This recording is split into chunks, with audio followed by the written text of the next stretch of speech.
Okay, so we are solving number 6 from the homework on Monday.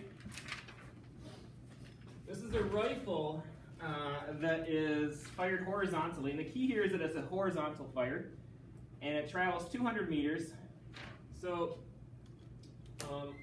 the rifle is fired from an initial height of 1.9 meters from the ground. So here we can imagine the path of this projectile, of this bullet, is going to look something like this, right?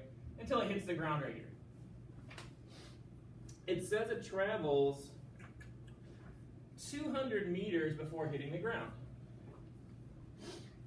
And that's all the information we have. And we're supposed to figure out what was the initial velocity, right? We only have these two measurements. We only have these two distances. We have the initial height, and we have how far it travels before it hits the ground. So the first thing we got to do is when we're solving these types of problems for projectile motion, almost always the very first variable you're looking for is time, right? How long it's in the air. So in this case, we're going to try to figure out the time. Because if we have the time, then we're almost done with the problem, and I'll explain why as we go along. Okay, so we need to figure out how long this thing is in the air. Well, from your notes, you should realize that how long it's in the air is really essentially a y direction question, because it's going to start here, and then it's eventually going to end up at a height of 0, and at that moment it stops traveling. So how long it's in the air is really a function of, it's a y direction question.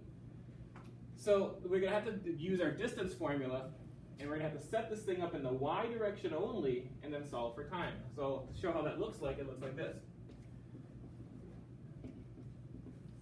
dfy equals diy plus viyt plus 1/2 gt squared. Remember that in this case we're using g for the a value because this is the acceleration due to gravity. And we already talked about last week that is a substitution that we make. Doesn't change the physics. Okay.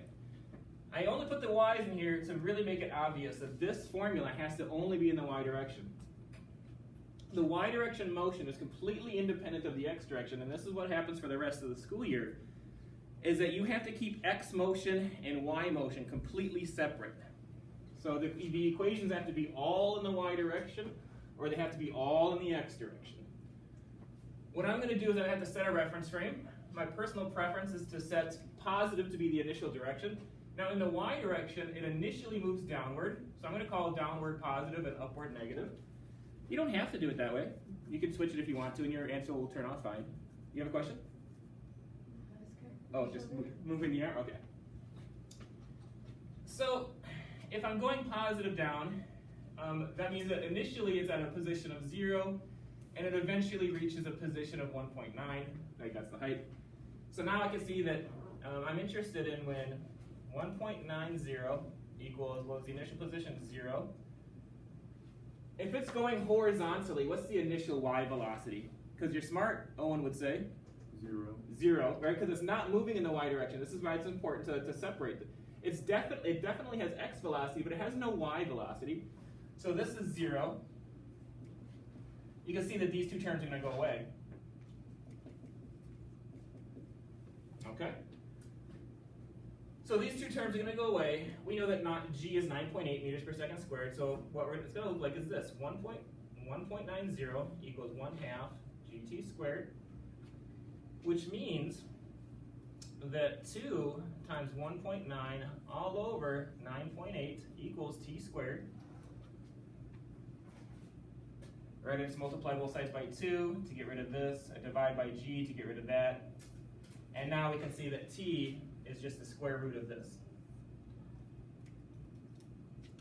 So we'll crank this out real quickly.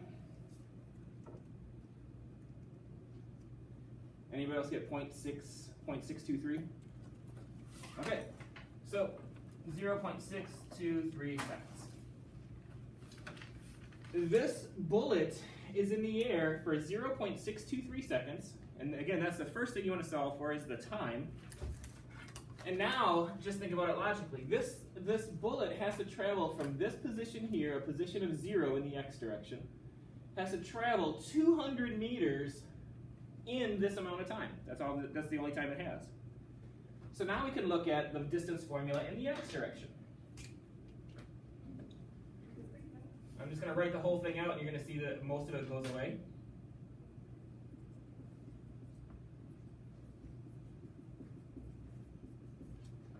Okay.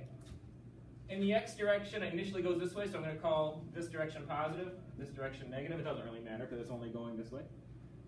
All right. Its final position is 200. It starts at a position of 0. We're trying to figure out the initial y velocity, which we know actually never changes because there's no acceleration. Oh, let me just erase that. Now, the gravity only works in the y direction, which means that there's no acceleration in the x direction. Gravity does not work this way, right? So there is no acceleration in the x direction, so that term goes away because it would be 0. And so you can see really that just 200 equals Vx times t. And we're trying to solve for this. We already know what t is. Oops, there we go. So guess what? It's just a division problem. 200 divided by 0.623. 321. And of course it's going really, really fast. It's a bullet, for crying out loud. So it makes perfect sense that it would be going super, super fast. To summarize, when we're doing projectile motion questions, we have to get the time first. The time is almost always a y direction question. I can't think of a single instance it's not. So time is usually a y direction question. So you got to start with your distance formula in the y direction. That's going to include gravity, because gravity works this way. You get your time that way, and then you'll notice in the x direction, it's really just d equals vt because there's no acceleration in the x. So the x stuff is usually pretty easy to get. So that's how we would solve number 6. And this is going to basically lead into our lab today, the blow gun lab. Any questions before I stop the video? Nope. Okay.